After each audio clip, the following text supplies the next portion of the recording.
Praise God. ఈరోజు మరొక video ద్వారా మిమ్మల్ని కలుసుకోవడానికి దేవుడిచ్చిన కృపను బట్టి వందనాలు తెలియజేస్తున్నాను. ఈరోజు రెహబాము దేవునికి దూరం అవడం మరియు శిక్ష.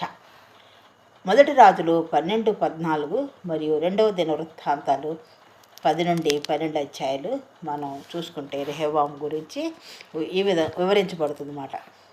ఈ విధంగా ఒకే రాజ్యంగా ఉన్న ఇస్రాయేల్ దేశం రెండుగా చీలిపోయిందని నిన్న చూసుకున్నాము.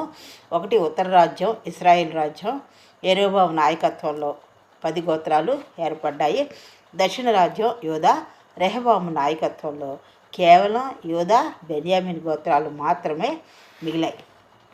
ఆధ్యాత్మిక పతనం మరియు ఐగుప్తు దండయాత్ర, రాజ్యాల మధ్య యుద్ధాలు. తన రాజ్యాన్ని తిరిగి దక్కించుకోవడానికి రెహబాము యుద్ధానికి సిద్ధమయ్యాడు.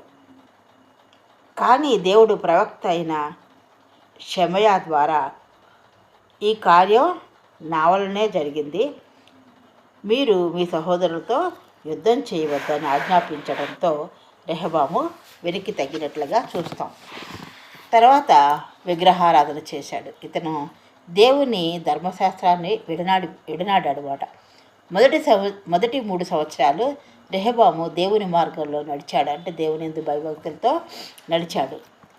రెహబాము తన రాజ్యాన్ని స్థిరపరచుకొని బలపడి ఆ తర్వాత దేవుని ధర్మశాస్త్రాన్ని విడిచిపెట్టాడు. రాజ్యాన్ని స్థిరపరచుకొని బలపడిన తర్వాత దేవుడి యొక్క ధర్మశాస్త్రాన్ని విడిచిపెట్టేశాడు అన్నమాట. ప్రజలు కూడా విగ్రహారాధన, దేవతా స్తంభాలు నిలిపి పాపంలో పడిపోయారు. ఐగుప్తురాజు దండయాత్ర చేశాడు. తర్వాత ఐగుప్తురాజుపై దండయాత్ర చేశాడు. దీనికి శిక్షగా ఐగుప్తురాజు అయిన ఫీషక యెరూషలేముపై దండెత్తి వచ్చాడు.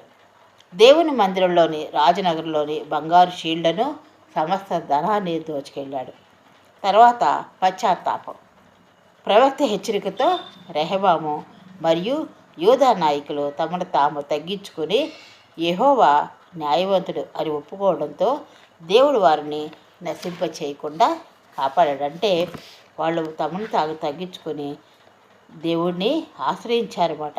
దేవా నువ్వు న్యాయవంతుడు అని ఒప్పుకొని ప్రార్థన చేసినప్పుడు నశించకుండా వారిని కాపాడినట్టుగా చూస్తాం.